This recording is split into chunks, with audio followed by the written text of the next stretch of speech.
함께 은혜 나눌 하나님 말씀은 출애굽기 25장 31절에서 40절까지 말씀.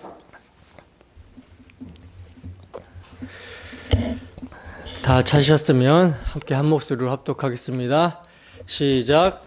너는 순금으로 등잔대를 쳐 만들되 그 밑판과 줄기와 잔과 꽃받침과 꽃을 한 덩이로 연결하고 가지 6을 등잔대 곁에서 나오게 하되 다른 3가지는 이쪽으로 나오고 다른 3가지는 저쪽으로 나오게 하며 이쪽 가지에 살구꽃 형상의 잔셋과 꽃받침과 꽃이 있게 하고 저쪽 가지에도 살구꽃 형상의 잔셋과 꽃받침과 꽃이 있게 하여 등잔대에서 나온 가지 6을 갖게 할지며 등잔대 줄기에는 살구꽃 형상의 잔넷과 꽃받침과 꽃이 있게 하고 등잔대에서 나온 가지 6을 위하여 꽃받침이 있게 하되 2가지 아래에 한 꽃받침이 있어 줄기와 연결하며 또 2가지 아래에 한 꽃받침이 있어 줄기와 연결하며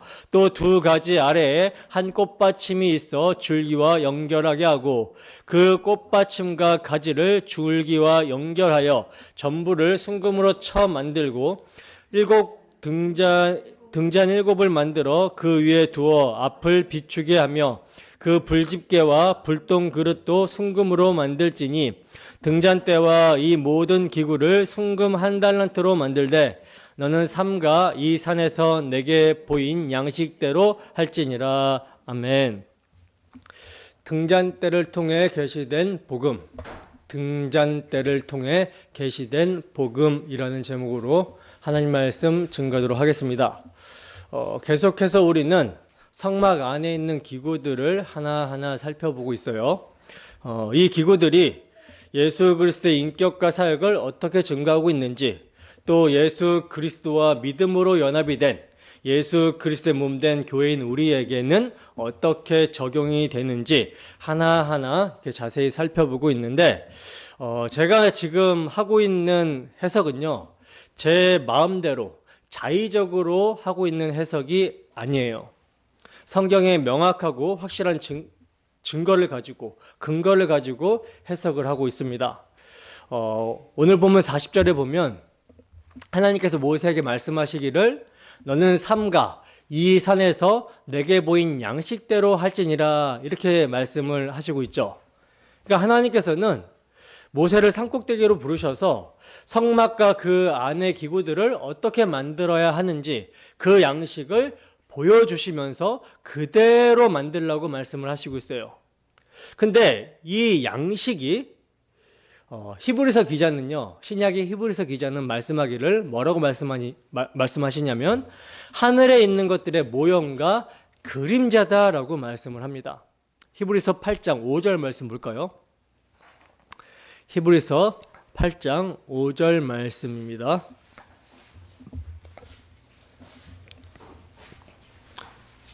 히브리서 8장 5절 말씀 함께 읽습니다. 시작.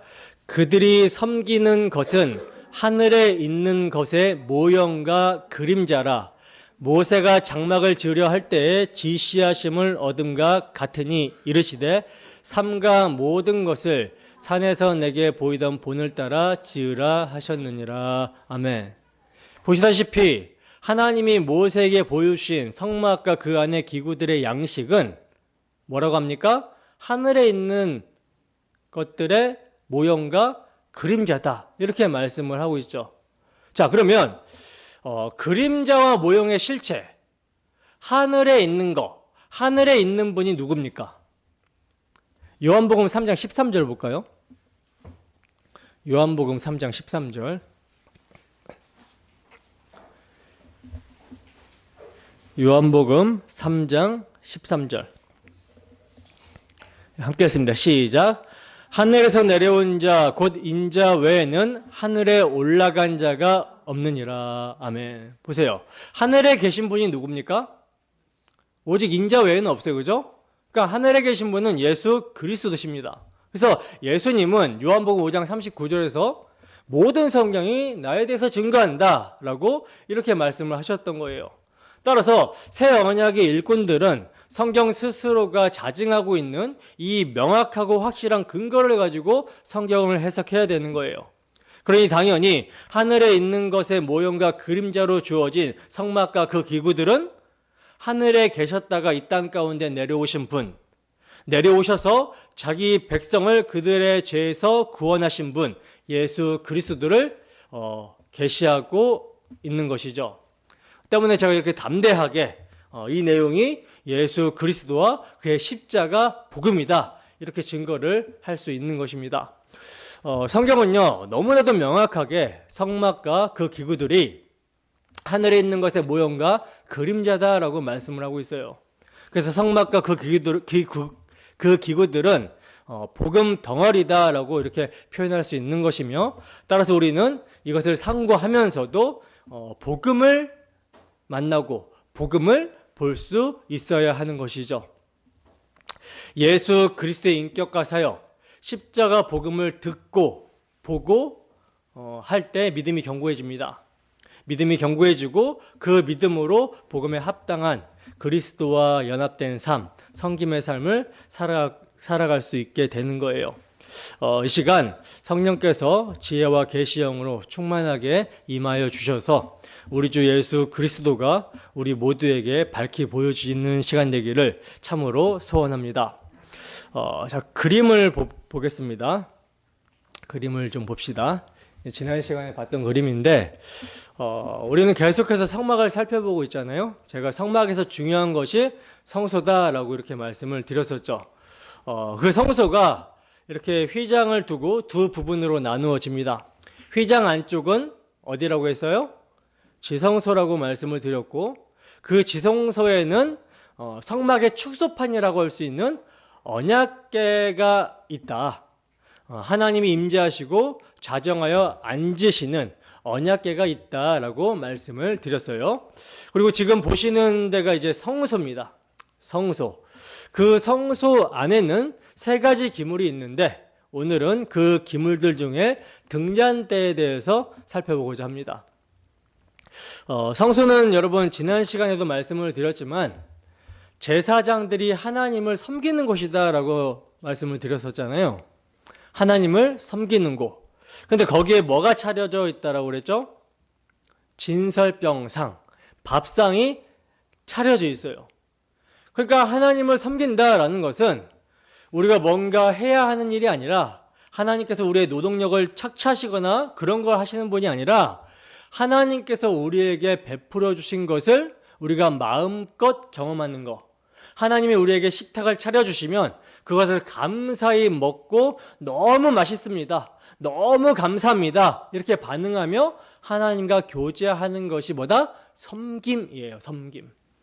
그래서 진설병이 의미하는 것이 어떤 것이었습니까? 생명의 양식, 우리 주 예수 그리스도의 살과 피, 그리스도께서 십자가에서 흘리신 몸짓이시고 피 흘리신 이런 것을 상징하고 있는 것이다 라고 말씀을 드렸었죠. 하나님께서 당신의 아들의 살과 피를 우리에게 생명의 양식으로 주실 때, 식탁을 차려주실 때 이를 감사히 먹고, 다른 말로 아들의 십자가 피, 대속의 공로를 믿음으로 생명 주심에 감사하고 죄사함과 의롭다함을 허락하여 주심에 감사하고 찬양하는 것이 뭐다? 이것이 하나님을 섬기는 거예요. 그래서 이렇게 우리가 교회로 모여서 말씀을 들음으로 주의 죽으심을 기념하는 것, 그리스도의 피를 의지하여, 오직 그 피만을 의지하여 하나님을 최고의 가치로 높이고 경배하는 것, 찬송하는 것, 이것이 하나님을 섬기는 것입니다. 그리고 또 이것은 하나님과 화목하며 하나님과의 교제를 이제 나타내는 것이죠. 자, 그런데 이렇게 하나님께서 우리에게 주신 음식들, 베풀어 주신 음식을 먹고 하나님을 섬기며 하나님과 교제하려면 앞에 뭐가 있는지 보여야 되겠죠. 그죠? 보여야 돼요. 앞에 뭐가 있는지 보이지 않으면 먹을 수가 있습니까? 없습니까? 먹을 수가 없겠죠. 잘못하면 이제 떡을 쏟을 수도 있고 잔을 떨어뜨릴 수도 있습니다. 그래서 밝아야 되는 거예요.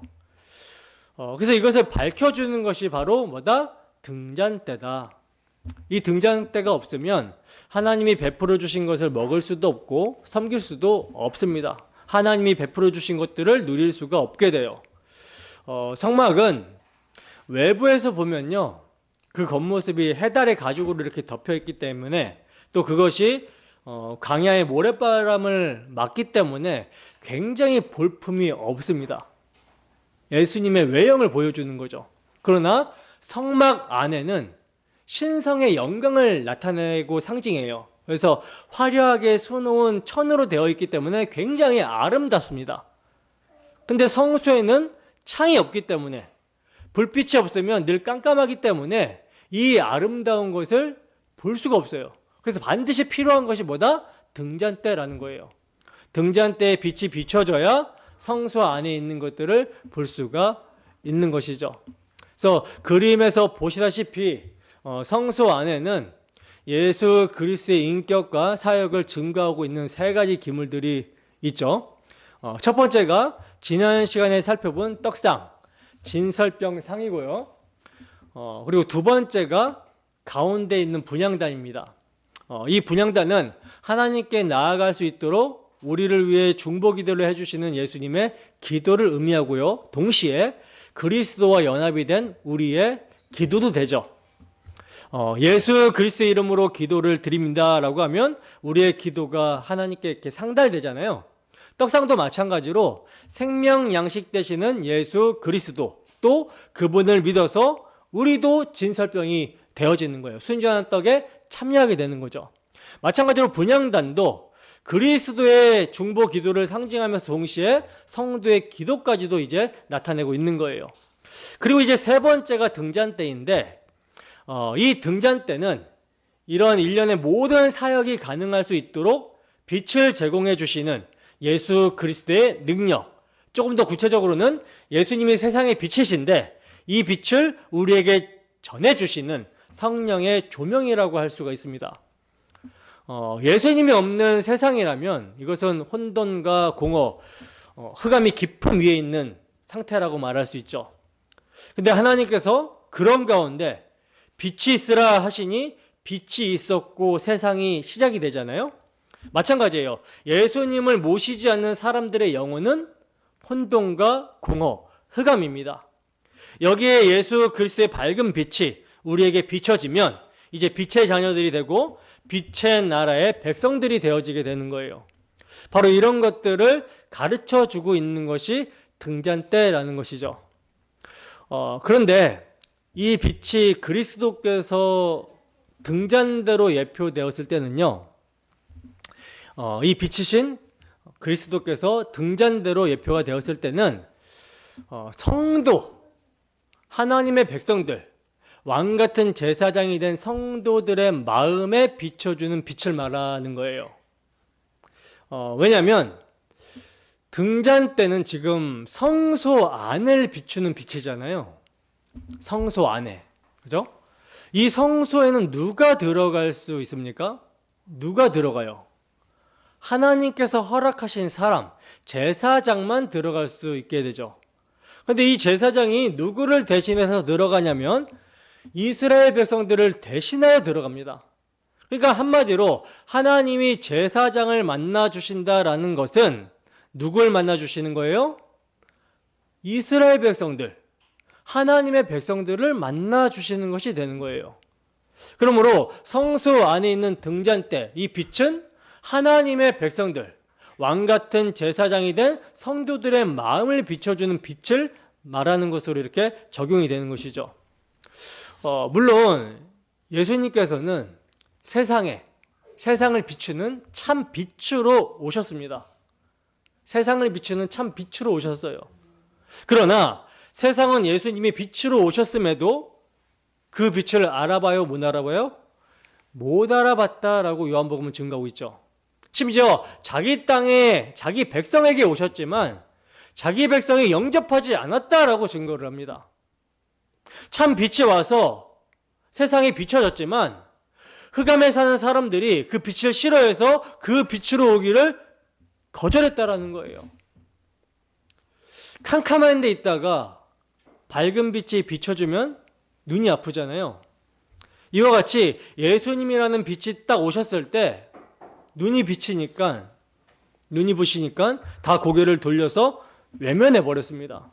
그러나 혈통으로나 육정으로나 사람의 뜻으로 나지 아니하고 하나님께로부터 난 자들은 말씀이 육신이 되어 오신 아버지의 독생자의 영광, 은혜와 진리가 충만한 그 영광의 빛을 보게 되는 거예요.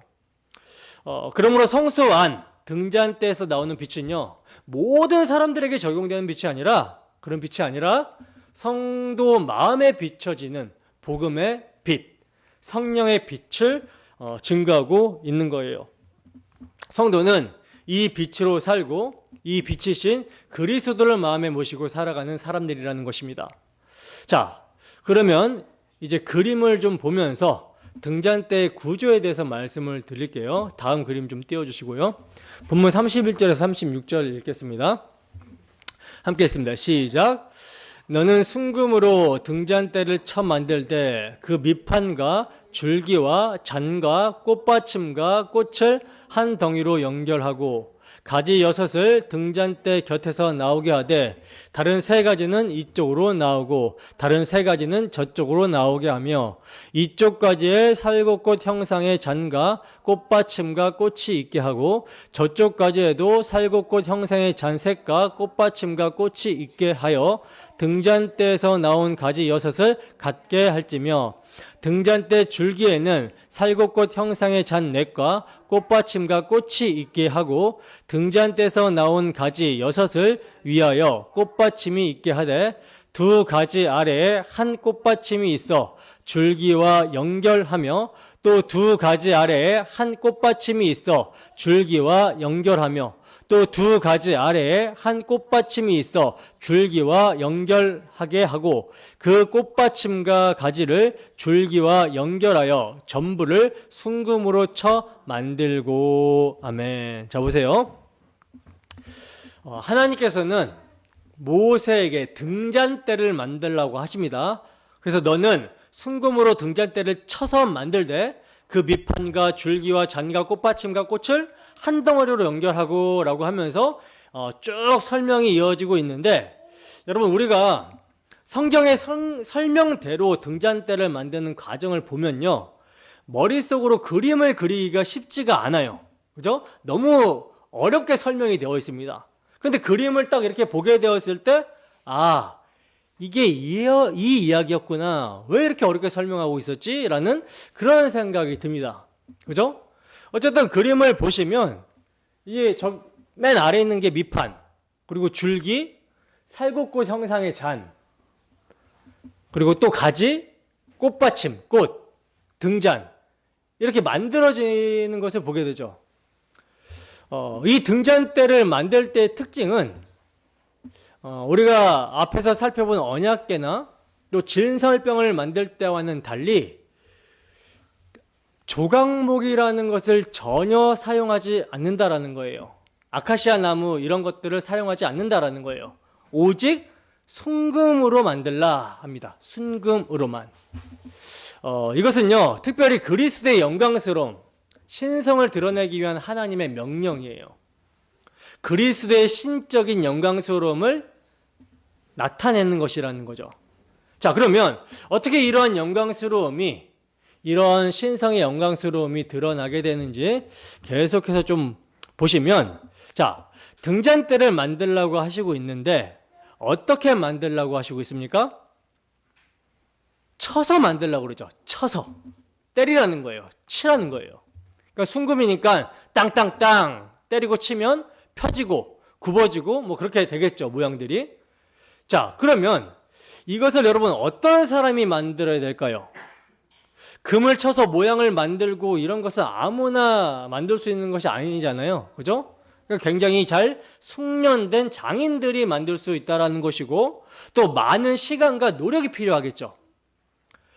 균형 잡힌 형태가 될 때까지 아주 정교하게 만들어야 된다는 것을 우리는 쳐서 만들라라고 하는 말씀을 통해서 알게 됩니다. 그러니까 성막 기물들 중에 유일하게 등잔대만 쳐서 만들어요. 때려서. 그러니까 이렇게 아주 정교하고 세심하게 정성이 들어가서 만들었다라는 것은요, 하나님께서 우리에게 빛을 주시기 위해서 이렇게 하나님의 정성과 마음과 많은 시간이 들어갔다라는 것을 알 수가 있는 거예요. 하나님의 구원 계획, 구속 사역의 때가 참 경륜이 될 때까지의 시간이 엄청나잖아요.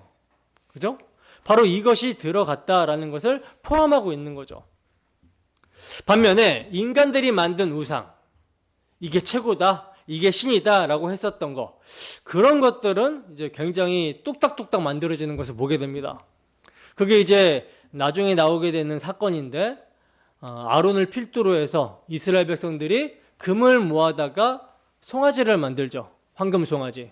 근데 그때는 황금 송아지를 만들 때는요, 지금 등잔대를 만들듯이 땅땅 쳐서 정교하게 멋있게 또 정성을 들여 오랜 시간을 걸려서 만드는 것이 아니라 어떻게 만듭니까? 그냥 틀을 만들고요, 그 틀에다가 부어가지고 뚝딱 빼내는 거예요.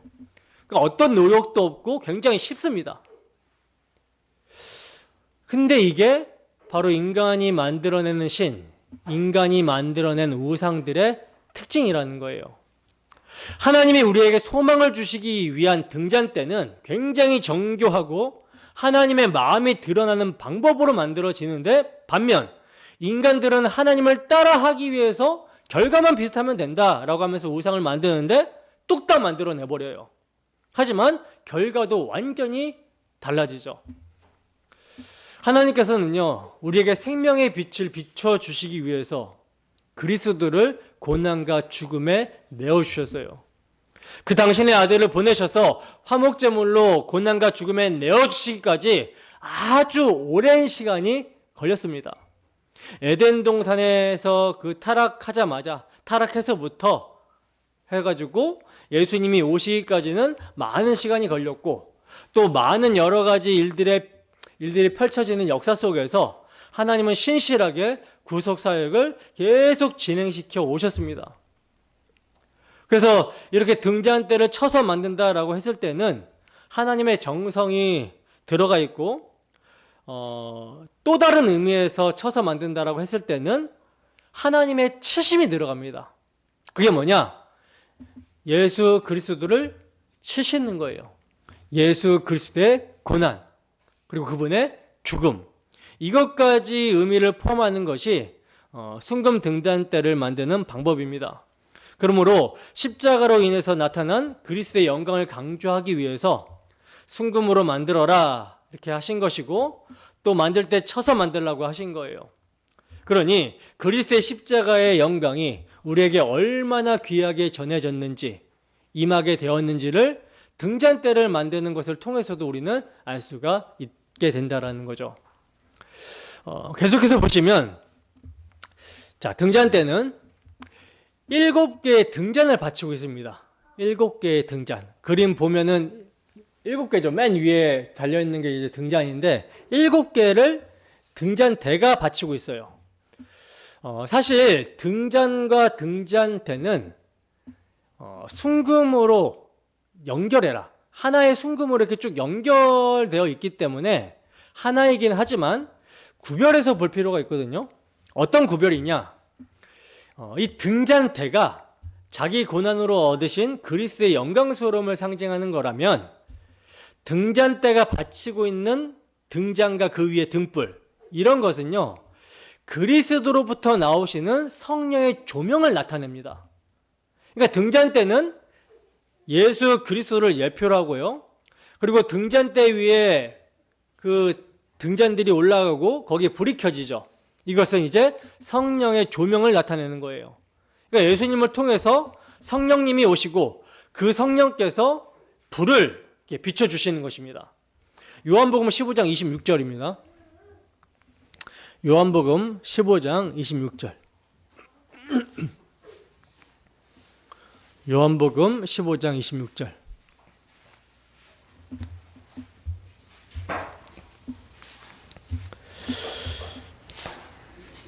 자, 함께 읽습니다.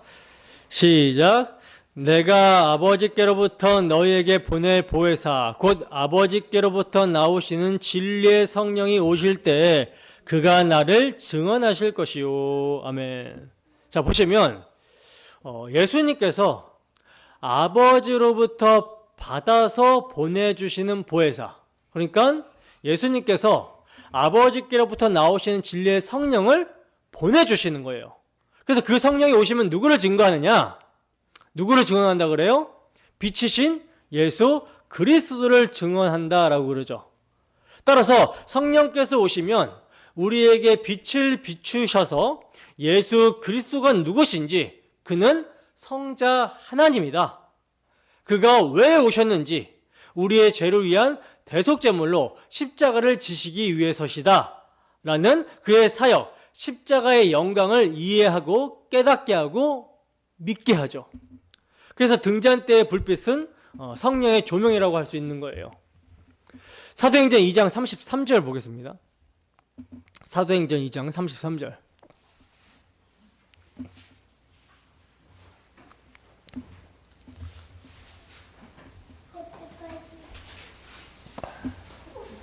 자, 함께 읽습니다. 사도행전 2장 33절. 시작. 하나님이 오른손으로 예수를 높이심에 그가 약속하신 성령을 아버지께 받아서 너희가 보고 듣는 이것을 부어주셨느니라. 아멘. 자, 여기에서의 적용은 어떻게 되겠어요? 등잔대는 예수 그리스도, 그 등잔대 위에 성령이 우리에게 빛을 비춰주신다, 이렇게 적용이 될 수 있겠죠. 또 성경은요, 성령을 일곱 영이라고 표현을 하거든요. 일곱 영, 완전한, 온전한 영, 하나님의 영 해서 일곱 영이라고 이렇게 표현을 하는데, 근데 오늘 본문에서 이 촛대, 등잔도 지금 7개로 되어 있죠. 이 일곱 영을 가지신 분을 계시록에서는 예수님이라고 증거합니다. 계시록 3장 1절 말씀입니다. 요한계시록 3장 1절 말씀. 요한계시록 3장 1절 말씀. 자, 함께 했습니다. 시작. 사대교회의 사자에게 편지하라. 하나님의 일곱 영과 일곱 별을 가지신 이가 이르시되 내가 내 행위를 아노니 내가 살았다 하는 이름을 가졌으나 죽은 자로다. 아멘. 자, 보시다시피 일곱 영을 가지신 이가 누구라고 말씀을 하고 있어요? 그리스도다라고 말씀을 하고 있어요. 그리스도다. 이렇게 등잔대가 예표하는 예수 그리스도와 등잔이 예표하는 성령이 계속 이렇게 연결되어지는 것을 우리는 보게 되죠. 자, 이번에는 등잔대의 장식에 대해서 좀 보겠습니다. 등잔대의 장식. 그냥 등잔대에다가 등잔만 탁 놓여 있느냐? 그게 아니라 줄기마다 꽃이 만들어져 있는 것을 보게 되죠. 줄기마다 꽃이 만들어져 있는 것을 보게 되는데, 이 꽃 모양이 어떤 모양이라고 그래요? 살구꽃 형상. 33절을 보시면 살구꽃 형상으로 만들라라고 하는 말씀이 나오고 있죠. 자, 그러면 왜 살구냐? 다른 꽃도 많은데 왜 살구냐? 이것은 살구의 특징 때문에 그렇습니다. 살구의 특징. 이 살구가 특징하는 게 크게 두 가지거든요. 살구가 의미하는 특징은 크게 두 가지인데, 우선 첫째로 이 살구는 부활을 의미합니다. 부활. 팔레스타인 땅의 모든 나무 중에서 제일 먼저 싹이 트는 나무가 살구나무예요. 그래서 살구는 새 생명을 상징하는 부활을 의미하고 있습니다. 여러분, 아론의 쌍난 지팡이 기억나십니까? 민수기 17장에 보면 고라당이 아론의 지휘권에 도전하면서 왜 너희만 지도자를 하냐 이렇게 반기를 들었을 때, 하나님께서는 각 지파마다 지팡이를 하나씩 가지고 와서 지휘관의 이름을 써서 회막 안 증거궤 앞에 놓으라고 하세요. 그리고는 12개의 지팡이 중에 싹이 난 지팡이가 내가 세운 지도자다라는 것을 말씀해 주십니다. 여러분, 지팡이는 완전히 마른 막대기죠. 죽은 목숨. 이게 바로 이스라엘 백성들의 원래 모습이었다라는 거예요. 애굽에서 430년 동안 종살이하면서 완전히 죽어 있었던 이스라엘. 이러한 너희에게 새 생명을 주고 하나님 백성이라고 말씀하신 그분이 바로 나다. 하나님이다. 그런데 그 하나님이 누구를 들어 쓰시는지 내가 보여줄게 하면서 지팡이 하나씩 다 가지고 오라고 한 거예요. 그때 누구 지팡이에서 싹이 납니까? 아론의 지팡이에서 싹이 납니다. 자, 그러니까 싹이 났다라는 것은 예수 그리스도의 부활, 하나님이 우리의 생명이 되신다라는 것을 나타냄과 동시에 다른 사람들은 하나님이 세운 지도자가 아니고 바로 아론이 예표하는 예수 그리스도만이 하나님이 세운 지도자다라는 것을 입증해 주셨죠. 그래서 살구는 뭘 의미하는 꽃이에요? 부활을 의미하는 그런 꽃이에요. 자, 그리고 두 번째 의미는 깨어있음을 의미합니다. 깨어있음. 살구나무는 다른 나무들이 아직 겨울잠을 자고 있는 동안에 꽃을 피워요. 그러므로 살구로 번역된 사케드라고 하는 단어가 깨어있다, 경계하다라는 의미로 쓰입니다. 깨어있다, 경계하다. 그러니까 하나님께서 늘 깨어서 자기 백성들을 바라보시고 그들에게 하나님이 계획하신 일들을 진행시켜 나가신다라는 거죠. 또 반면에 하나님의 백성이 아닌 자들이 하나님의 백성을 공격하는 것까지도 늘 깨어서 바라보시면서 반드시 때가 되면 그들을 심판하실 것이다 라는 것으로도 이제 적용이 됩니다. 그러니까 살구는 하나님의 주목하심, 깨어있으심과 동시에 부활을 의미하는 거예요. 그러니까 예수 그리스도께서 부활하신 하나님의 아들이시고 또 그 그리스도께서는 지금도 우리를 감찰하시며 우리를 주목하시고 이끌어 가신다라는 것을 보여주는 그런 의미가 있는 것이죠. 자, 그러면 지금까지의 내용을 좀 정리해서 등잔대의 영적 의미를 말씀을 드리면, 첫째, 등잔대는 등잔대를 금으로 쳐서 만들었다라는 것과 살구나무 모양으로 장식이 되었다라는 사실은 고난을 받으시고 죽으시고 부활하셔서 영광을 받으신 그리스도를 예표하고 있는 거예요. 그리고 둘째로 등잔대가 성소 안에 있었다라고 하는 것은요, 그리스도께서 세상으로부터 숨겨졌기 때문에, 이건 일부러 하나님께서 숨으신 것이 아니라 사람들의 마음이 강팍해서 예수님이 숨긴 바 되었다라는 거죠. 그러나 누구에게는 나타난다? 제사장과 그의 가족들만이 그 빛을 보고 누릴 수 있었듯이 신약의 성도, 오늘날 이제 왕 같은 제사장이 교회에게만 그 빛이 비춰지고 누릴 수 있다라는 것을 의미합니다.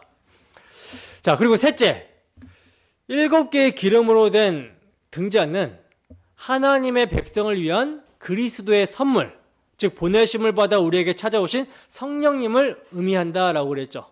그래서 이 등잔대는 꺼지면 됩니까, 안 됩니까? 꺼지면 결코 안 되는 거예요. 등잔대에 등불이 없으면 하나님을 섬기거나 교제할 수가 없게 되는 것이죠. 그래서 등잔대의 등은 저녁부터 아침까지 항상 켜져 있어야 되는 거예요. 출애굽기 27장 21절 말씀을 좀 보겠습니다. 출애굽기 27장 21절 말씀. 출애굽기 27장 21절 함께 했습니다. 시작. 아론과 그의 아들들로 회막안 증거계 앞 휘장 밖에서 저녁부터 아침까지 항상 여호와 앞에 그 등불을 보살피게 하라. 이는 이스라엘 자손이 대대로 지킬 규례이니라. 아멘. 자, 보시면 등불을요, 저녁부터 아침까지만 켜두라는 것이 아니라 아침에 들어가서 기름을 채우고 심지를 정리하라고 그러고 등불을 24시간 내내 켜있게 하라고 합니다. 그러니까 제사장은 항상 매일 아침에 성소에 들어가서 기름을 채워야 되고요, 그리고 심지를 정리합니다. 심지를 정리하지 않으면 불이 꺼지게 되잖아요. 그래서 불똥을 제거하면서 심지를 정리하고 또 기름을 계속 채워 놓아서 불이 꺼지지 않게 24시간 동안 계속 붙어 있을 수 있도록 그렇게 관리를 하라고 하시는 거예요. 왜? 왜냐하면 이 불이 꺼져버리면 성소 전체가 암흑천지가 되어버립니다. 그러면 아무도 하나님을 섬길 수가 없어요. 성소에서 생활을 할 수가 없습니다. 그래서 항상 반드시 켜져 있어야 돼요. 이것은요, 하나님이 자기 백성들과 교제하시기를 원하는 성소에는 불이 항상 있어야 된다. 밝아야 된다. 이것을 말씀하고 있는 것이며, 또 하나님이 이 빛을 비춰주지 않는 곳은 어떻게 된다? 바로 흑암이며, 이 세상에 예수 그리스도라는 빛을 보지 못하면 온 세상은 흑암천지이고, 또 신령한 빛, 예수님이라는 빛이 비춰지지 않으면 그 사람은 그냥 흑암에 사는 사람이다 라고 이렇게 적용할 수가 있는 거예요. 자, 그러나 성소에 빛을 비춰주셨다라는 것은 하나님께서 자기 백성과 교제하기 위해서 비춰주시는 것인데, 이것이 꺼지지 않도록 하나님께서는요, 우리의 대제사장이신 예수 그리스도를 통해서 계속 관리를 해주신다라는 거예요. 그러니까 이것을 생각하실 때는 우리가 등불이, 그러니까 빛이 꺼지지 않도록 열심히 관리해야 된다, 이걸 먼저 하시면 안 되고요. 하나님께서 우리의 대제사장이신 그리스도를 통하여 이 불빛이 꺼지지 않도록 신실하게 지켜가신다. 그리고 그 예수님이 우리 안에 소원을 두고 행하시기 때문에 우리도 하나님께서 우리에게 비춰주신 이 불빛이 꺼지지 않도록 경건에 힘쓰게 된다. 늘 경건에 힘쓰는 모습을 나타내게 된다. 이렇게 적용이 되어져야 되는 거예요. 이 순서가 바뀌어버리면요, 인간의 어떤 행위가 더 우선시 되어버립니다. 그러나 항상 은혜가 먼저고 우리 안에서 그 은혜가 나타나게 된다. 이렇게 적용을 해야 되는 거예요. 그러므로 하나님의 긍휼하심과 신실하심, 또 주권적인 하나님의 역사가 우리로 하여금 성령의 조명이 꺼지지 않도록 만들어내시는 것이고, 이로 인해서 우리가 이 성령의 조명이 계속해서 비춰질 수 있도록 은혜의 방편들을 사용하는 거예요. 날마다 기도하고 말씀을 보고 경건에 힘쓰게 되는 것이죠. 예배로 모이고 서로 성령 안에서 믿음의 교제를 나누고 이런 것이 계속 있게 되는 것입니다.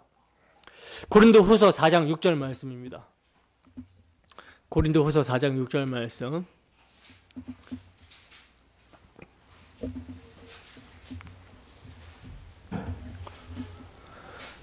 네, 함께 읽습니다. 시작. 어두운 데에 빛이 비치라 말씀하셨던 그 하나님께서 예수 그리스도의 얼굴에 있는 하나님의 영광을 아는 빛을 우리 마음에 비추셨느니라. 아멘. 여러분, 어두운 데 빛이 있으라, 빛이 비추라 라는 것은 이거 창조 기사잖아요. 그런데 이 창조 기사를 통해서 하나님께서는요, 내가 세상을 이렇게 창조했는데 사실 이 흑암 상태는 너희들의 영혼 상태를 나타내기 위해서 내가 창조할 때 흑암 상태에서 창조한 거야, 이걸 보여주시는 거예요. 그래서 창세기 1장을 보면서, 우리가 창세기 1장을 볼 때에도 그냥 단지 지구 창조 이것만 생각하실 것이 아니라 흑암과 같은 내 마음에 주 예수의 빛이 비추어졌다, 빛이 들어왔다, 이것을 생각을 하셔야 된다는 거예요. 그래서 어두운 데 빛이 비치라 말씀하셨던 그 하나님께서 예수 그리스도의 얼굴에 있는 하나님의 영광을 아는 빛을 비추셨다. 예수 그리스도의 얼굴이라고 할 때는 그냥 복음으로 보시면 됩니다. 복음에 있는, 복음에 나타난 하나님의 영광을 아는 빛을 우리 마음에 비추셨다. 누가? 성령께서 우리 마음에 빛을 비춰주시죠. 무엇으로? 복음으로. 예수 그리스도의 얼굴을 딱 보고서 그리스도께서 십자가로 이루신 영광을 통해 하나님을 볼 수 있도록 우리 마음의 빛을 성령께서 비춰주시는 거예요. 그러니 등잔대가 여러분 어디 있어야 되겠습니까? 마음에 있어야 되는 거죠. 마음에. 그러니 성소는 우리 마음으로 적용이 되는 거예요. 성소는 하나님과 교제하는 처소잖아요. 그래서 우리가 지금 앉아있는 건물을 관리하고 이런 것이 하나님과의 교제가 아니라 이 건물을 관리하고 청소할 때도 그 마음의 중심, 이 중심 안에서 하나님이 우리와 교제를 하시는 것이지 이 공간으로 곧 교제하시는 것이 아니죠. 그러니까 모든 일을 할 때는요, 우리의 마음의 중심이 굉장히 중요합니다. 성소는 우리의 마음이거든요. 그래서 성소 안에 있는 등잔대, 예수 그리스도께서 성령을 통해 우리에게 복음의 빛을 비추어 주시는 것이다. 이렇게 적용하게 되는 거예요. 본문 37절에서 38절 말씀 보겠습니다. 함께 읽습니다. 시작. 등잔 7을 만들어 그 위에 두어 앞을 비추게 하며 그 불 집게와 불똥 그릇도 순금으로 만들지니. 아멘. 자, 보시면 등잔 7을 만들어서 그 위에 두어 앞을 비추게 하라, 이렇게 말씀을 하고 있는데, 여기서 우리는 영혼의 등불이신 성령의 사역에 대해서 조금 더 자세히 살펴볼 수가 있거든요. 우선 첫 번째로 불이 밝혀진 7개의 등잔은 등잔 자체의 아름다움과 성소 전체의 영광스러움을 보게 해줍니다. 등잔에 여러분 불이 비춰지잖아요. 그럼 제일 먼저 보이는 게 뭐겠어요? 여기에 불이 붙여지면 제일 먼저 보여지는 게 뭐겠습니까? 제일 밝은 데가 보이겠죠. 제일 밝은 데. 딱 들어갔을 때 가장 밝은 데가 어디냐? 등잔대 자체죠. 등잔대 자체의 아름다움이 그대로 나타나게 되는 것이죠. 근데 이게 꺼져 있으면 등잔대가 뭐 순금으로 됐는지 뭐로 됐는지 알 수가 없어요. 그러니 불이 켜질 때 등잔대의 아름다움, 영광이 이렇게 드러나게 되는 것입니다. 자, 그러면 이제 적용을 해서 성령께서 빛을 비춰주시면, 우리의 마음의 성소에 빛을 비춰주시면 가장 먼저 보게 되는 것이 뭐겠습니까? 가장 먼저 무엇을 보게 되느냐? 예수 그리스도의 인격과 사역의 영광스러움, 복음의 풍성함, 복음의 영광스러움을 보게 되죠. 이게 금초대예요. 이렇게 등잔대 자체를 보게 되고, 그리고 성소 전체가 비추어져서 거기서 생활하며 하나님을 섬길 수 있게 됩니다. 그러니까 우리 주님은 성령이 오시면 그가 당신의 영광을 나타내시고 내 것을 가지고 너희에게 알릴 것이다, 이렇게 말씀을 하시거든요. 요한복음 16장 14절 보세요. 요한복음 16장 14절.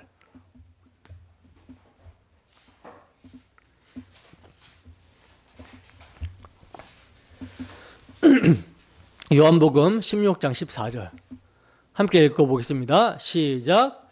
그가 내 영광을 나타내리니 내 것을 가지고 너희에게 알리시겠음이라. 아멘. 그가, 성령이 내 영광, 그리스도의 영광을 나타내리니 내 것, 예수님의 것을 가지고 너희 제자들에게 알리실 것이다. 보시다시피 성령께서는 우리에게 그리스도의 영광을 알게 하시고 우리에게 그리스도를 사모하는 심령을 주신다라는 거죠. 그러니까 등불이 등잔대, 금초대를 비추어 주는 것과 같이 예수께서 보내주신 그 성령님은요, 예수님의 영광을 알게 하시고 예수님의 것을 알리신다라는 거예요. 예수님의 것을 가지고 알리신다라는 거예요. 그래서 성령 받은 모든 성도들은요, 뭘 보게 됩니까? 그리스도의 영광을 보게 됩니다. 그분이 얼마나 영광스러운 분이신지, 그가 하나님의 아들이시라는 것을 보게 되고, 그 하나님의 아들이 우리에게 이뤄놓으신 복음, 십자가 대속의 은혜, 그 영광스러움을 또 보게 되는 거죠. 이것을 다 성령을 통해서 보게 되는 거예요. 우리는요, 오직 그리스도께서 보내주신 성령의 빛을 통해서만 참 빛이신 그리스도의 영광을 알게 되고, 이로써 하나님의 영광을 보게 되는 거예요. 하나님이 어떤 분이신지를 알게 되는 것입니다. 당신의 아들을 화목제물로 내어주시기까지 우리를 사랑하시는 분, 또 당신의 아들을 심판하시기까지 죄에 대해서 미워하시는 공의의 하나님, 그 하나님을 알게 된다는 거죠. 그러니 성령이 조명을 해주시면 성령을 통해 복음 진리를 알게 되고, 이 복음을 통해 복음을 이루신 하나님의 마음을 보게 되는 것입니다. 복음을 모르는 채는요, 하나님을 절대로 알 수가 없어요. 성령의 조명 아래 복음을 알지 못한다면 다 인간이 자기 머리에서 만들어낸 신이 되어버리는 것입니다. 그러나 성령의 역사로 복음을 알게 되면 우리는 하나님이 어떤 분이신지 그 하나님의 마음을 알게 되는 것이죠. 이렇게 반역한 죄인을 자기 아들을 내어주시면서까지 사랑하신 분, 그리고 이 사랑은 영원하다, 영원한 속죄를 이루어주시고 영원한 생명을 주신 그 하나님, 그 하나님의 신실하심을 보게 되고 변치 아니하신 이 모든 것들이 복음에 나타나 있다는 것을 알게 된다라는 거예요. 그러므로 성령께서 복음을 증거하면 이 복음에 나타난 예수 그리스도의 인격과 사역을 통해 하나님이 이런 분이시구나, 이걸 알게 된다. 그래서 빌립이 예수님에게 아버지를 좀 보여주십시오 라고 했을 때 예수님이 뭐라고 말씀하십니까? 나를 본 자는 아버지를 보았거늘 어찌하여 아버지를 보여달라고 하느냐, 이렇게 말씀을 하셨던 것이죠.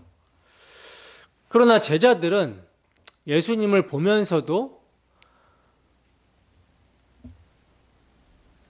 하나님을 알 수 있었습니까? 없었습니까? 알 수가 없었죠.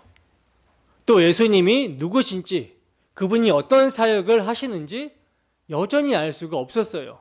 그러나 예수님이 십자가를 지시고 대속의 피를 흘리심으로 테텔레스타이 다 이루셨다 하시고 부활 승천하셔서 성령을 보내주셨을 때 약속하신 성령이 제자들에게 임하게 되자 이들이 난리가 납니다.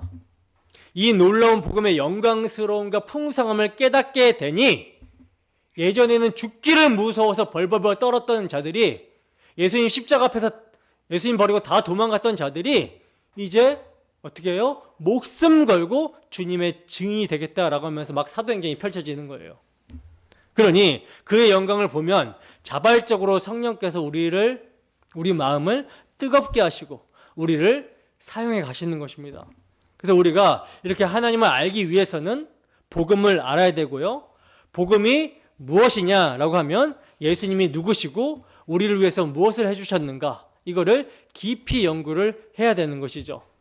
그리고 이렇게 연구를 하기 위해서는요, 타락한 인간의 머리, 인간의 신학으로는 안 되죠. 성령의 조명하심이 있어야 되는 거예요. 성경을 똑같이 보는데요, 성경을 똑같이 읽고 똑같이 보는데 자유주의 신학자들은요, 십자가 복음을 보지 못합니다. 그들은 이것을 도살장 신학이라고 하면서 비웃어요. 근데 우리는 이걸 보면서, 똑같은 성경을 보면서 죽기까지 나를 사랑하시는 예수 그리스도, 그 아들을 보내신 하나님 아버지, 이게 보여진단 말이에요. 어떻게 가능하냐? 왜 똑같은 책을 보는데 이렇게 해석이 달라지느냐? 바로 성령의 조명이라는 거죠. 성령의 조명. 그래서 그 어떤 누구도 성령의 역사가 없이는 등잔대의 빛이 우리 성소라는 마음을 비춰주지 않으면 절대로 하나님을 볼 수가 없고 하나님을 섬길 수도 없다라는 것을 성경을 통해서 보게 되는 겁니다. 그래서 바울 사도가 교회를 위해서 기도할 때 정말 가장 중요하게 생각하고 기도했던 게 뭐예요? 지혜와 계시의 영. 지혜와 계시의 영, 성령을 구하잖아요.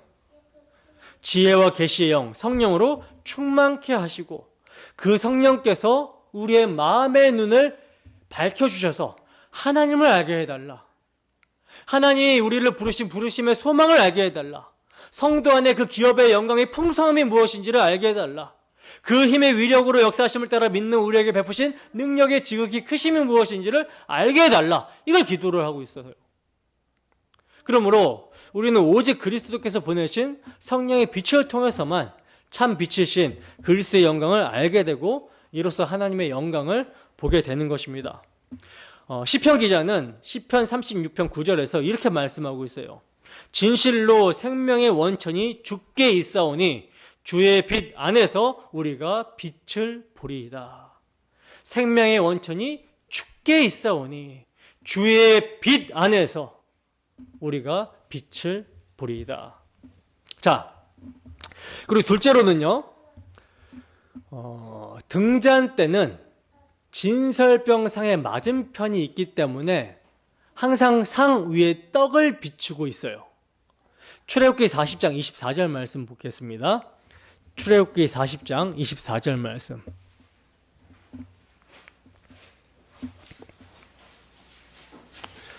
출애굽기 40장 24절 말씀. 함께 읽습니다. 시작. 그는 또 회막 안 곧 성막 남쪽에 등잔대를 놓아 상과 마주하게 하고, 그러니까 등잔대를 놓아서 상과 마주보게 하라고 하고 있어요. 여기서 상은 진설병, 떡상을 얘기합니다. 여러분, 이러한 표현은 등잔대의 빛이 진설병과 연관되어 있음을 암시하고 있는 설명이거든요. 빛이 없다라는 것은 혼란과 무질서를 의미하죠. 태초에 빛이 없었던 상태가 바로 혼돈과 공허와 흑암이었습니다. 이것은요, 하나님과의 교제가 없는 상태를 말하는 거예요. 그러나 그 상태에서 빛이 있으라 하심으로 인해 하나님의 창조가 시작됩니다. 이처럼 우리가 진설병이라는 그리스도를 먹고 그의 몸이 되어 하나님의 자녀가 되기 위해서는요, 그리스도께서 생명의 떡이심을 알게 하는, 생명의 떡, 말씀이심을 알게 하시는 성령의 빛, 성령의 조명이 있어야 된다라는 것입니다. 그럴 때에 흑암에 사는 자들이 빛의 자녀로 나아갈 수 있게 되는 거예요. 자, 그리고 세 번째로는요, 이 등잔대는 금향단, 분향로 위에서 향을 사르는 일과 연관하여 언급이 되었음을 우리가 유념해서 묵상을 해봐야 되는 거예요. 출애굽기 30장 7절에서 8절 말씀 보겠습니다. 출애굽기 30장 7절에서 8절 말씀입니다.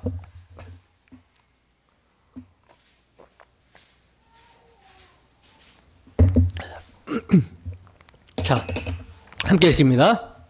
시작. 아론이 아침마다 그 위에 향기로운 향을 사르되 등불을 손질할 때 살을 찌며 또 저녁 때 등불을 켤 때 살을 찌니 이 향은 너희가 대대로 여호와 앞에 끊지 못할지며. 아멘. 자, 보세요. 여러분, 등잔대가요, 분향단과 연결이 됩니다. 그러니까 등잔대에 불이 없으면 제사장이 금향단을 볼 수가 없고, 그렇다면 분향을 할 수가 없겠죠. 제가 분향단 위에서 향을 사른다라고 말씀을 드렸잖아요. 이 향은 그리스도의 기도를 상징하며 동시에 성도의 기도를 상징한다라고 그랬어요. 근데 이 분향단 위에서 향을 사를 때 언제 사르냐는 것까지도 하나님께서 명령해 주시고 있는데, 자, 언제냐면 아론이 아침에 들어갈 때, 등불을 손질할 때 그때 향을 사르고, 그리고 또 저녁에 들어가서 불을 켤 때 그때 또 향을 사르라고 하시는 거예요. 그러니까 항상 등불과 함께 뭘 살라라? 향을 살라라. 기도가 올라간다라는 거죠. 등불과 함께. 우리의 기도도 마찬가지예요. 예수 그리스도의 그 성령의 조명을 통하여 그리스도의 마음을 가지고 우리가, 성도가 기도를 하는 거죠. 그럴 때 이 성도의 기도는 예수 그리스도의 이름으로 기도하는 것으로 연결되어지고요, 그때 하나님이 받으시는 기도는 예수 그리스도의 기도를 받으시게 되는 거예요. 따라서 그리스도께서 하실 만한 기도를 우리가 해야만 하는데, 그러기 위해서는 등잔대의 빛이 비추어져야 된다라는 것입니다. 등잔대의 빛, 성령의 조명이 비춰져야 된다라는 거예요. 그래서 항상 그 빛으로 점검하면서, 우리가 정말 우리의 마음을 점검하면서 향을 사르는 그런 기도를 하는 것입니다. 우리가 성경의 조명을 받으면서 성경을 볼 때 이제 성령의 조명을 받으면서 그리고 기도를 하게 되는 거죠. 그래서 성령으로 기도하고 말씀으로 기도하고 이렇게 표현하는 이유가 다 이런 것과 연관이 되어 있는 거예요. 찬송도 마찬가지죠. 하나님께 올려드리는 찬송도요, 우리가 성령께서 비춰주시는 그 마음을 가지고 신앙을 고백하면서 찬송을 합니다. 우리의 삶이 찬송이라고 할 때도 마찬가지죠. 우리의 삶이 늘 뭘 기억하고 지혜와 계시형을 구하고 마음의 눈을 밝혀주셔서 하나님을 알게 되었을 때 우리의 삶도 찬송이 될 수 있다라는 거예요. 그러므로 말씀을 깨닫게 하시는 성령의 사역과 마찬가지로 우리의 찬양과 기도가 유일하신 중보자 그리스도를 떠나서는 하나님께 올라갈 수 없음을 지금 등잔대를 통해서 보여주고 계신 것입니다. 자, 그리고 마지막으로 등잔대는요, 하나님과의 교제를 가능케 하는 성령의 빛이심과 동시에 심판을 상징하기도 합니다. 심판. 하나님은 빛이시다라고 그러죠. 하나님은 빛이시다. 빛이시기 때문에 아무나 가까이 할 수 있어요? 없어요? 가까이 할 수가 없어요. 하나님을 가까이 할 수 없는 이유가 뭐냐?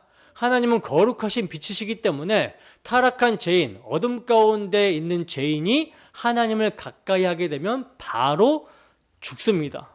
심판이 임해요. 그래서 빛이 비춰준다라는 것은요, 적나라하게 그 죄악들이 드러나게 되고 하나님의 심판이 임한다라는 의미도 있게 되는 것입니다.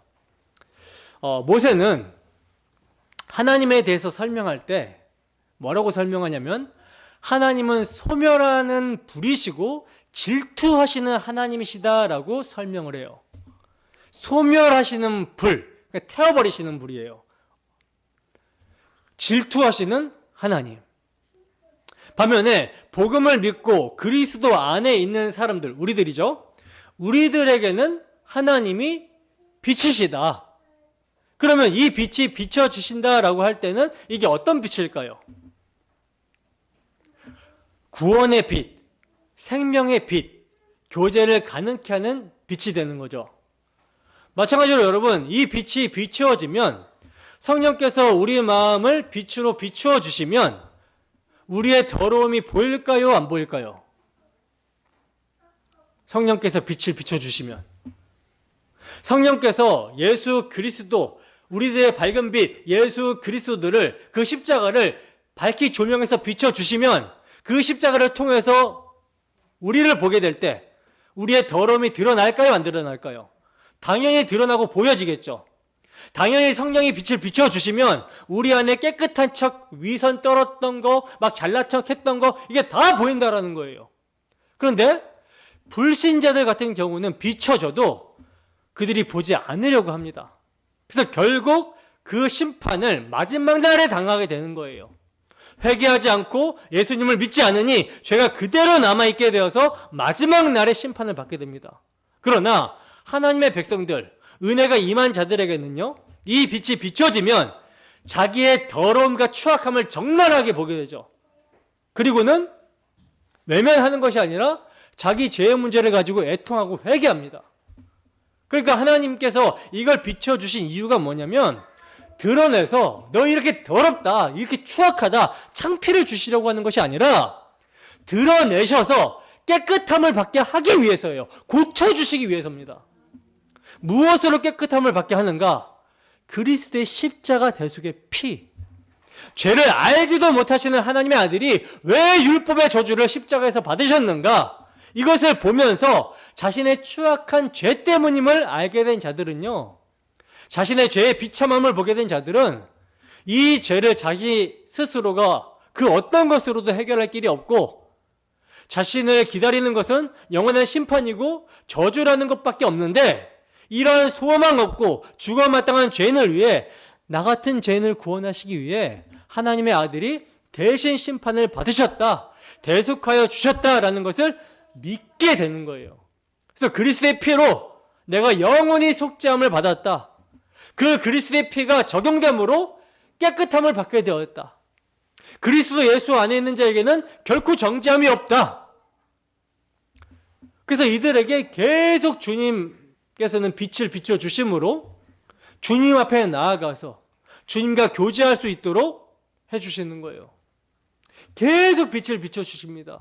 계속 십자가를 바라보게 하세요. 십자가 앞에 자신을 세우게 하세요. 그리고 그 구속에 덮으시는 은혜를 덧입고 힘입어서 주님과 교제할 수 있도록, 하나님과 교제할 수 있도록 우리를 고치시고 깨끗게 하시고 치료하시면서 인도하신다라는 거죠. 이사야서 4장 3절에서 4절 말씀입니다. 이사야서 4장 3절에서 4절 말씀.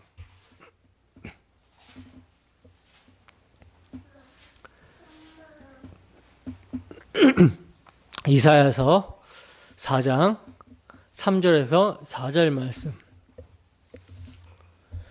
함께 읽습니다. 시작. 시온에 남아 있는 자, 예루살렘에 머물러 있는 자, 곧 예루살렘 안에 생존한 자 중 기록된 모든 사람은 거룩하다 칭함을 얻으리니 이는 주께서 심판하는 영과 소멸하는 영으로 시온의 딸들의 더러움을 씻기시며 예루살렘의 피를 그 중에서 청결하게 하실 때가 됨이라. 아멘. 자, 보세요. 여러분, 주님께서 심판하는 영과 소멸하는 영으로 시온에 남아있는 자, 예루살렘에 생존하는 자들에게 찾아가시는데 왜 하나님께서 그들을 찾아가시느냐? 소멸하는 불로 태워버리려고 찾아가셨다라는 거예요. 근데 이것을 문자적으로 보면 우리를 죽이려고 찾아오는 것으로 보여지는데 그게 아니라 우리의 더러움을 완전하게 깨끗하게 씻기시고 청결하게 하시기 위해서 찾아오신다라는 것입니다. 그래서 이제 영광의 나라, 그 새 예루살렘에 들어가도록 영화롭게 만들어 내실 것을 말씀하고 있는 거예요. 그러니까 여기서 소멸하는 불은요, 더러움을 씻겨주시고 청결케 해주시는 그런 불이라는 거죠. 순금과 같이 만들어내시는 그런 불이라는 거예요. 완전히 다르죠. 그러니까 어디에서는 이 등불이 이렇게 깨끗하고 청결하게 해주시는, 즉 은혜로운 불이 되는 것이고, 또 어떤 자들에게는 어떤 불이 되어? 심판의 불이 되어지게 되는 거예요. 자, 그러면 이것을 가르는 기준이 뭐냐? 하나님의 아들 예수 그리스도를 멸시했느냐, 아니면 사랑하여 영접했느냐, 이걸로 나누어지게 된다는 거죠. 여러분, 성도에게 있어서 등잔대는요, 생명을 주고 정결하게 하는 빛입니다. 하지만 믿지 않는 어둠에 속한 자들에게는 얼굴을 돌리게 하는 괴로운 빛이 되어지는 거예요. 예수님께서도 빛으로 오셨지만 그 빛을 어둠이 깨닫지 못했습니다. 오히려 그 빛을 죽였어요. 그 결과 그리스도께서 십자가에서 죽으신 시간 정오에 어떤 일이 일어납니까? 어둠이 드리워졌었죠. 이 예수님을 믿는 자는 성령 안에서 빛의 자녀들로 살아가게 되지만, 예수님을 부인하게 되는 자는 십자가 위에 드리워진 흑암이 그들의 것이 될 것입니다. 그렇다면 이제 우리는 무엇을 해야 되겠습니까? 무엇을 해야 하겠습니까? 먼저 성령의 도우심을 구하여 그리스도의 말씀을 깨달아야 하는 것이죠.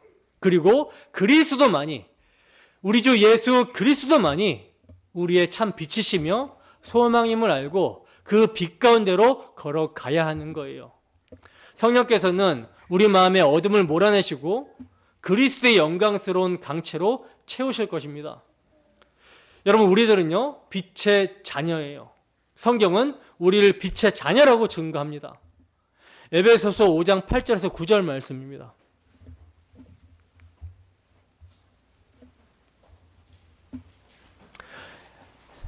에베소서 5장 8절에서 9절 말씀.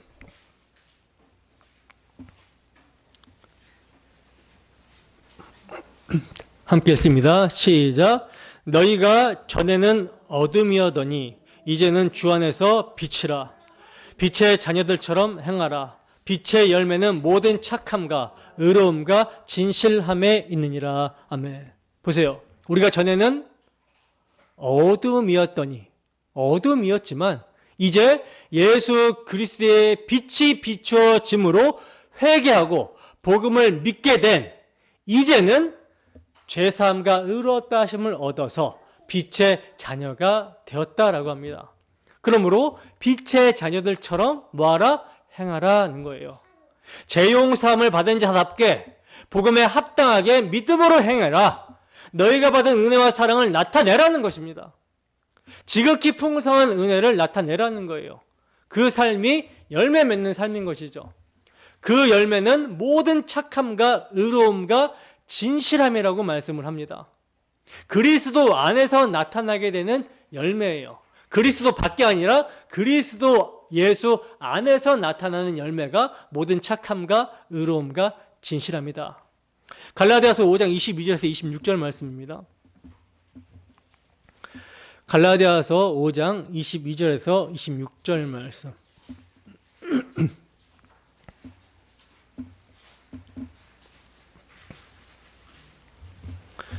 네, 함께 읽습니다. 시작. 오직 성령의 열매는 사랑과 희락과 화평과 오래 참음과 자비와 양성과 충성과 온유와 절제니 이 같은 것을 금지할 법이 없느니라. 그리스도 예수의 사람들은 육체와 함께 그 정욕과 탐심을 십자가에 못 박았느니라. 만일 우리가 성령으로 살면 또한 성령으로 행할지니 헛된 영광을 구하여 서로 노엽게 하거나 서로 투기하지 말지니라. 아멘. 여러분, 이런 삶은요, 율법 조문을 하나하나 지켜 행하는 삶이 아니에요. 내가 중심이 된 내 행위로 살아가는 삶이 아닙니다. 성령의 빛으로 복음을 깨닫고 복음에 나타난 주의 사랑에 이끌려 살아가는 삶을 말하는 거예요. 이것을 로마서 7장 4절에서 6절 말씀은 이렇게 말씀합니다. 로마서 7장 4절에서 6절 말씀.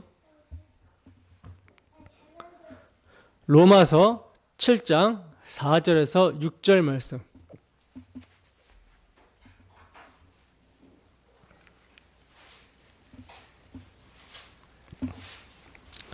함께 읽습니다. 시작.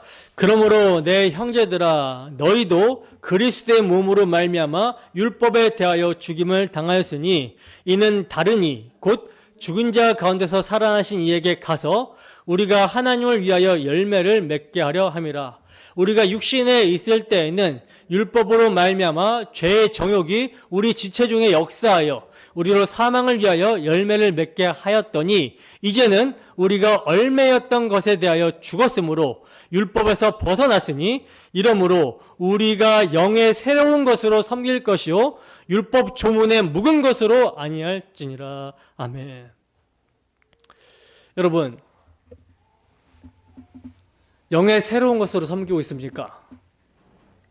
영의 새로운 것은 복음을 바라보고 복음에 빚진 자 된 삶을 살아가는 거예요. 아직까지 빛이신 그리스도를 모르고 흑암 가운데 살며 스스로 빛이 되길 소원하는 자들 가운데 나아가셔서 참 빛이신 그리스도를 전해주는 우리가 되기를 소원합니다. 참 빛이신 그리스도를 전해줄 때 우리를 통하여 성전 안에 있는 등불이 세상의 빛으로 드러나게 되는 거예요. 왜 그렇습니까? 등잔대가 그리스도라면 이 등잔대는 그리스도와 연합이 된 교회도 되기 때문에 그래요. 이 점이 요한이 반모섬에서 환상을 볼 때 예수님이 7 금초대 사이의 계심을 통해서 잘 나타납니다. 계시록 1장 12절에서 13절 말씀입니다. 계시록 1장 12절에서 13절 말씀 함께 읽습니다. 시작. 몸을 돌이켜 나에게 말한 음성을 알아보려고 돌이킬 때에 7 금촛대를 보았는데 촛대 사이에 인자 같은 이가 발에 끌리는 옷을 입고 가슴에 금띠를 띠고. 아멘. 지금 요한 사도가 뭘 봤어요? 7 금촛대를 보고 그 촛대 사이에 인자 같은 이를 보았다라고 그러죠. 자, 그러면 이 인자는 누구예요? 예수님이시고, 그러면 촛대는 무엇이겠습니까? 촛대는 뭐겠어요? 계시록 1장 20절 밑에 있는 거 읽어보세요. 함께 했습니다. 시작. 내가 본 것은 내 오른손에 7별의 비밀과 또 7 금촛대라. 7별은 7 교회의 사자요 7 촛대는 7 교회니라. 아멘. 촛대는 7 교회라고 말씀하고 있어요. 7 촛대를 7 교회라고 말씀합니다. 그러면 구약의 등잔대는 그리스도와 교회를 계시하고 있는 것이 되는 것이죠. 등잔대는요, 금 한 덩어리를 망치로 쳐서 만들어내는 것입니다. 그 기둥이 예수님이라면 그 기둥에 붙어있는 등잔이 교회라는 말이에요. 그래서 교회를 그리스도의 몸이라고 하는 것이죠. 그러면 그리스도의 몸된 교회가 무엇을 세상에 증거합니까? 성령의 기름 부으심, 성령의 조명으로 우리의 마음에 비치신 예수 그리스도를 세상에 증거합니다. 뭘로? 삶으로, 말씀으로. 이게 빛으로 부름을 받은 우리의 사명이에요. 질그릇 같은 우리에게 복음의 강체가 비추어졌고 이 빛이, 이 보배가 우리 안에 담겨졌습니다. 그러므로 성도의 최고의 가치는 빛이신 예수, 보배가 되신 예수 그리스도에게 있다는 거죠. 그리고 이 능력이 우리에게 있는 것이 아니라 우리에게 있는 것이 아니기 때문에 사방으로 우겨싸임을 당하여도 쌓이지 않고 답답한 일을 당하여도 낙심하지 않는 거예요. 날마다 예수의 죽음을 몸에 짊어지면 예수의 생명이 우리 죽을 육체에 나타나게 되는 것입니다. 복음의 광채가 비춰졌고 그리스도를 발견하게 되었다면 그 어떤 것도 두려워하지 않게 된다라는 거예요. 왜냐하면 우리가 잠시 받는 환난에 경한 것이 지극히 크고 영원한 영광 중에 있는 것을 우리에게 이루게 함이니 우리가 주목하는 것은 보이지 아니한 것이요. 우리가 주목하는 것은 보이는 것이 아니요 보이지 않는 것이니 보이는 것은 잠깐이요 보이지 않는 것은 영원합니다. 이렇게 사도는 말씀합니다. 오늘 우리가 바라보며 달려가는 길이 어디입니까? 예수님의 이름을 부르고 하나님의 영광을 말하고 있지만 실제 우리가 무엇을 향해서 달려가고 있습니까? 성도라면, 참 성도는 썩어지고 낡아지는 겉사람에게 관심을 두지 않도록 빛을 비춰주십니다. 그래서 빛이 비춰지면 속사람에게 관심을 가질 수밖에 없도록 하나님이 조치를 하시는데 그것이 환난이라는 거예요. 그러나 우리가 잠깐 받는 환난은 경한 것이고 지극히 크고 영원한 영광에 비하면 아주 가벼운 것이라고 성경은 증거합니다. 그러므로 성도는 환난 중에 영원한 영광의 소망이 더욱더 분명해지는 거예요. 여러분, 빛이신 주 예수 그리스도께서 여러분의 마음에 계십니까? 그렇다면 낙심하지 마시고, 낙심하시는 건 죄입니다. 우리의 겉사람은 낡아지나 우리의 속사람은 날로 새로워진다라는 것을 믿으시고 빛이신 주님을 더욱더 의지하게 되기를 소원합니다. 그리하여 그 주님을 따라 끝까지 인내하며 빛 가운데 나아가 그 빛을 증거하는 우리 모두가 되기를 주님의 이름으로 축원합니다. 기도하겠습니다.